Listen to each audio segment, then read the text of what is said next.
Orange orange, violet violet और violet violet, green gold. इसको लिखोगे 77 और ये किलो का मतलब होता है 10 टू दी पावर 3 और 2 जीरो ये वाले ट्रांसफर हो जाएंगे इसके साथ, तो इंटू 10 टू दी पावर 3 और 2 5 ओम प्लस माइनस 5%। अब 7 जो है 7 कोडिंग है वायलेट के लिए, तो पहला कलर वायलेट, दूसरा भी 7 वायलेट, तीसरा 5 पावर है ग्रीन और 5% के लिए गोल्ड। इस तरह से कलर कोडिंग की जाएगी।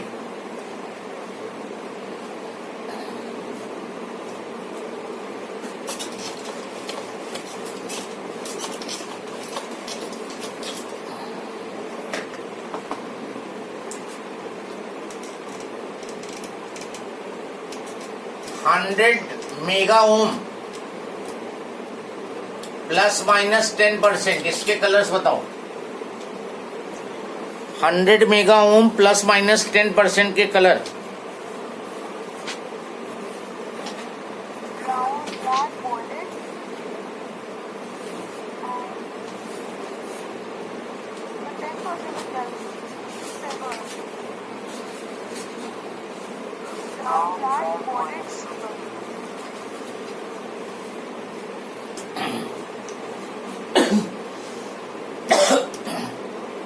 मेगा का मतलब 10 टू दी पावर 6 और एक जीरो इसके साथ अटैच हो जाएगा, तो लिखा जाएगा 10 into 10 to the power 7 ohm plus minus 10%।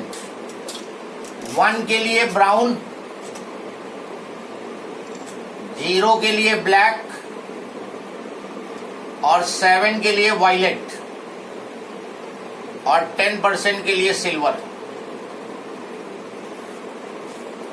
Brown, black, violet, silver.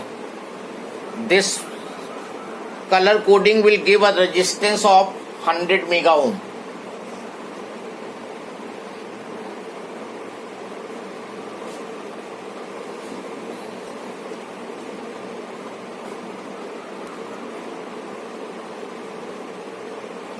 Anyone has the problem? Value दी है, कलर लिख सकते हो, कलर दी है, वैल्यू निकाल सकते हो।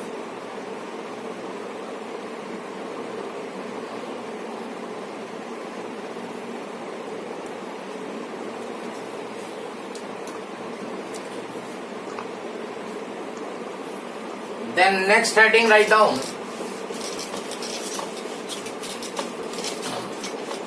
combination of resistors.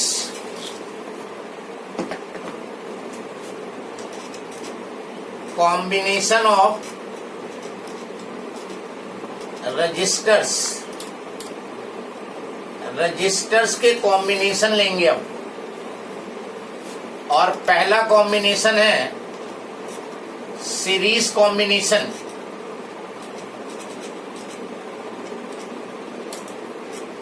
जैसे कैपेसिटर में कॉम्बिनेशन लिया था, same way in register we will take the series and parallel combination. Now when you are connecting the resistors in series, resistors will be connected end to end connect करते जाओगे। This is R1, this is R2, this is R3, इनकी values हैं, और इसके cross V volt की battery लगा दोगे।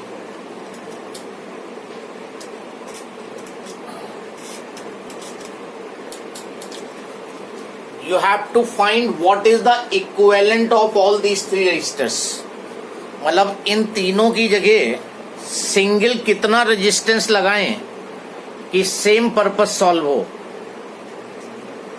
जब सीरीज में कनेक्ट करोगे एंड टू एंड कनेक्ट करते चले जाओगे। अब देखो यहां पर बैटरी के पॉजिटिव से let us suppose I current draw हुई, ये करंट इस वायर के थ्रू फ्लो करेगी और कोई रास्ता इसको मिल नहीं रहा है, तो यहां पे जो करंट होगी वो आई होगी। और ये ध्यान रखना कि रजिस्टर जो है वो करंट को एब्जॉर्ब नहीं करता है। कहीं गलती से दिमाग में ये ना आ जाए कि रेजिस्टेंस जो है अपोजिशन ऑफर करता है तो वो करंट को एब्जॉर्ब कर लेगा, ऐसा नहीं होगा। रेजिस्टेंस अगर हाई होगा तो करंट कम इंटर करेगी, लेकिन जितनी इंटर करेगी उतनी लीप करेगी। एक एंड से जितनी करंट इंटर करेगी दूसरे एंड से उतनी करंट निकलनी है। अब ये हाई रेजिस्टेंस होगा तो कम करंट जाएगी इसके अंदर, लो रेजिस्टेंस होगा तो ज्यादा करंट जाएगी।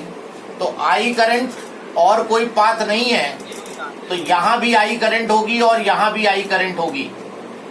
तो अगर सीरीज में जुड़े हैं तो सारे रजिस्टर्स में करंट की वैल्यू सेम होगी, चाहे वो हाई रेजिस्टेंस हो चाहे वो लो रेजिस्टेंस हो।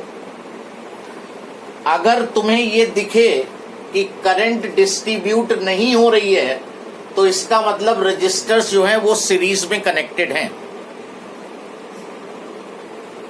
So first point write down, in series combination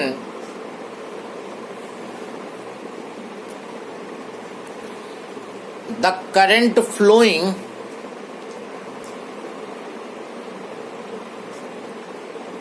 through each register will be same। Series combination में जितने भी रजिस्टर लगे हैं सब में सेम करंट पास फ्लो करेगी। अगर तुम्हें यह दिखे कि करंट डिस्ट्रीब्यूट नहीं हो रही है तो इसका मतलब वो रजिस्टर सीरीज में कनेक्टेड हैं। अभी देखो इन दोनों पॉइंट के बीच में, ये ए बी के बीच में जो पोटेंशियल डिफरेंस होगा वो V वोल्ट का होगा। ये बैटरी मेंटेन कर रही है पोटेंशियल डिफरेंस ए बी के बीच में, और इसके क्रॉस मान लेते हैं V1 है। Work done in taking unit charge from this point two this point, this is the potential difference over here. फिर यहां से यहां ले जाने में V2 हो गया, और यहां से यहां ले जाने में V3 हो गया। पोटेंशियल डिफरेंस क्या होता है? Work done in taking unit charge from one point two another, तो ये V1 हो गया। यहां से यहां का वर्क हो गया V2, यहां से यहां का वर्क हो गया V3, और टोटल यहां से यहां V हो गया। तो V जो है इन तीनों का सम होगा, V1 plus V2 plus V3 add कर दो तो यहां से यहां V आ जाएगा। Next point, in series combination the potential difference across different resistors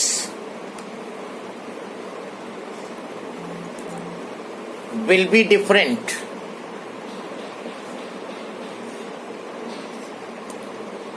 bracket में लिख लो,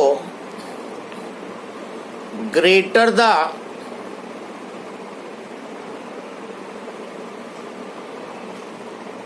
resistance comma greater will be the potential difference।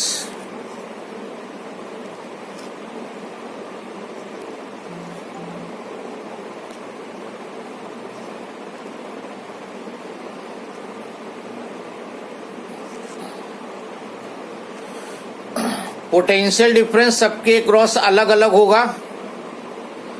Greater the resistance greater will be the potential difference. जो इनमें ज्यादा रेजिस्टेंस होगा उसके cross potential difference ज्यादा, और जो कम रेजिस्टेंस होगा उसके क्रॉस पोटेंशियल डिफरेंस कम। तो you can write V is equal to V1 plus V2 plus V3। यहां से यहां का वर्क V1 और unit charge this work V2 and this work V3, तो यहां से यहां टोटल के बराबर हो जाएगा। ओम्स लॉ के अकॉर्डिंग देखो, इन दोनों पॉइंट के बीच में जो वोल्टेज होगी वो करंट और इनके बीच का रेजिस्टेंस R1, तो IR1 इसके cross potential difference I into R2 और इसके cross potential difference V3 is I into R3। सब में करंट सेम है, रेजिस्टेंस अलग अलग। I कॉमन ले लो, R1 plus R2 plus R3, I को इधर ले आओ,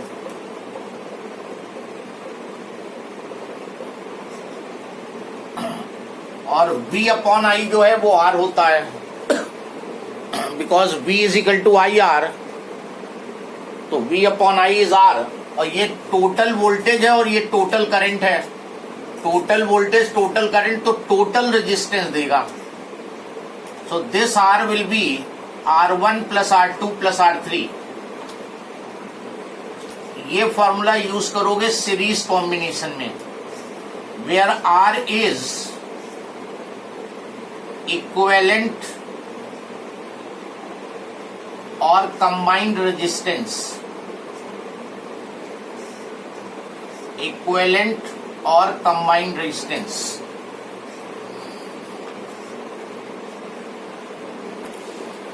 ये डेरिवेशन कभी भी 3 नंबर में पूछा जा सकता है। सीरीज कॉम्बिनेशन में इक्विवेलेंट रेजिस्टेंस के लिए फॉर्मूला डिराइव करो, 3 मार्क्स में। कैपेसिटेंस में तुमने देखा था सीरीज में जब कनेक्टेड थे या जब पैरेलल में कैपेसिटर थे तब आया था C1 plus C2 plus C3। तो कैपेसिटेंस और रेजिस्टेंस में जस्ट रिवर्स केस होता है। वहां पे C is equal to C1 plus C2 plus C3 parallel के केस में था, और यहाँ पे ये सीरीज के केस में है। तो बहुत केयरफुल रह के अप्लाई करना है तुम्हें, resistance according to resistance formula and capacitance में कैपेसिटेंस का फॉर्मूला।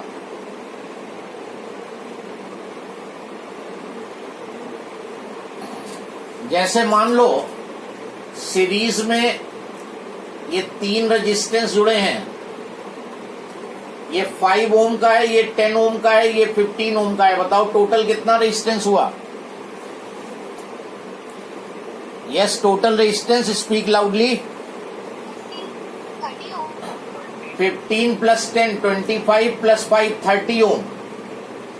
तो सर्किट में या तो ये 3 रेजिस्टेंस सीरीज में लगाओ, या इन तीनों को हटा के ये 30 का एक सिंगल लगा दो, सेम पर्पस सॉल्व होगा। ये होता है इक्विवेलेंट का मतलब। या तो 3 तुम रेजिस्टेंस अलग अलग लगाओ, या फिर 30 ओम का सीधे लगा दो, एक ही काम करेंगे। मान लो तुम्हारे पास ये 3 रजिस्टर जो यहां लगने हैं वो नहीं है, 30 का है तुम्हारे पास, तो इनका इक्विवेलेंट 30 आ रहा है, 30 लगा दो, वही काम करेगा ये। और जब सीरीज में जुड़ेंगे तो रेजिस्टेंस की वैल्यू इंक्रीज होगी, क्योंकि सीधे सीधे ऐड होंगे, resistance will increase.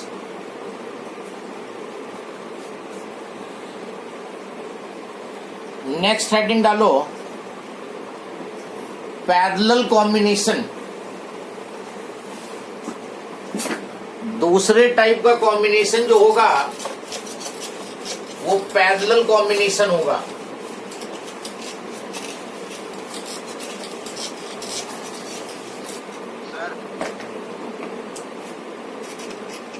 Parallel combination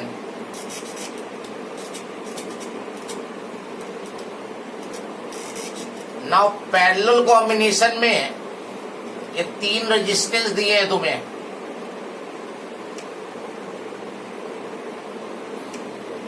R1 R2 R3। इनके 1 एंड्स को एक साथ कनेक्ट कर दो, 1 एंड टुगेदर और सेकेंड एंड टुगेदर। पहले एंड सबके ए से जुड़े हैं और दूसरे एंड सबके बी से जुड़े हैं, मतलब सेम 2 पॉइंट के बीच में सारे कनेक्शन हैं, सारे रेजिस्टेंस सेम 2 पॉइंट्स के बीच में, ए और बी के बीच में। यहां नहीं था, देखो यहां पे अगर देखते हो तुम, ये मान लो ए है, ये बी है, तो ये पॉइंट सी होगा, ये पॉइंट डी होगा। पहला रेजिस्टेंस एसी के बीच में है, दूसरा सीडी के बीच में है, तीसरा डीबी के बीच में है। ऐसा यहां नहीं है, यहाँ R1 भी AB के बीच में है, R2 भी AB के बीच में है, R3 भी AB के बीच में है। ऐसा अगर दिखता है तुम्हें तो वो कौन सा कॉम्बिनेशन होगा? Parallel combination. बैटरी लगा दो करंट सप्लाई के लिए,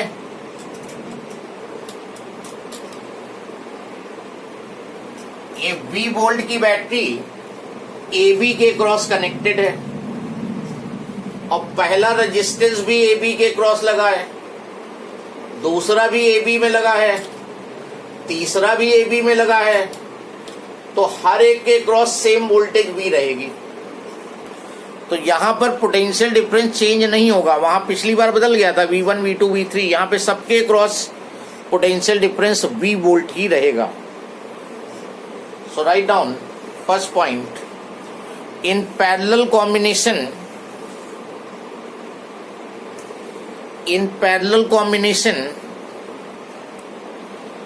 the potential difference across different resistors will be same। चाहे हाई वैल्यू का रेजिस्टेंस हो चाहे लो वैल्यू का रेजिस्टेंस हो, पोटेंशियल डिफरेंस सबके क्रॉस सेम होगा। अगर तुम्हें दिखे कि सारे रेजिस्टेंस सेम 2 पॉइंट्स के बीच में कनेक्टेड हैं, तो इसका मतलब वो रेजिस्टर्स जो हैं वो पैरेलल में हैं।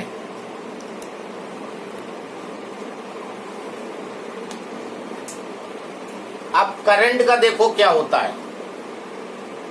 पॉजिटिव से आई करंट ड्रॉ हुई और यहां पे आके करंट के पास 3 पाथ है फ्लो करने के लिए। इसमें चली जाएगी I1, इसमें चली जाएगी I2 और इसमें चली जाएगी I3, और फिर यहां आके तीनों मीट कर जाएंगी, वापस इधर आई चली जाएंगी। तो यहां पे करंट का डिस्ट्रीब्यूशन हो रहा है, और जैसे ही तुम्हें दिखे कि करंट डिस्ट्रीब्यूट हो रही है तो इसका मतलब वो रेजिस्टेंस पैरेलल में लगे हैं। अगर मान लो ये सबसे ज्यादा रेजिस्टेंस है तो इस वाले पाथ में करंट सबसे कम जाएगी, क्योंकि रेजिस्टेंस ज्यादा का मतलब अपोजिशन ऑफर ज्यादा मिलेगा, अपोजिशन ज्यादा होगा तो यहां करंट कम जाएगी। ये सबसे कम रेजिस्टेंस है तो सबसे ज्यादा करंट इसमें जाएगी अकॉर्डिंगली। तो second point, in parallel combination current flowing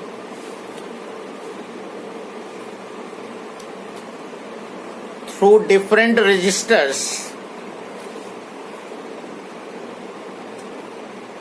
will be different।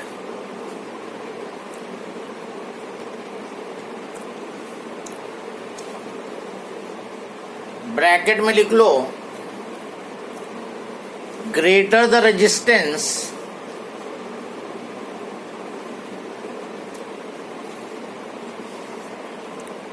lesser will be the current।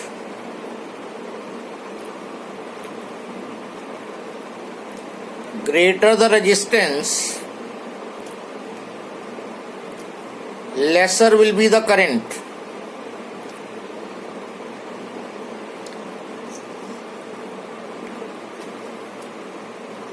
जितना रेजिस्टेंस ज्यादा उतनी current come.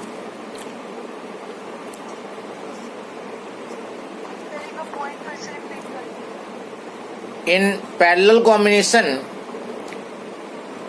current flowing through different resistors will be different. Bracket में लिख लो, greater the resistance, lesser will be the current.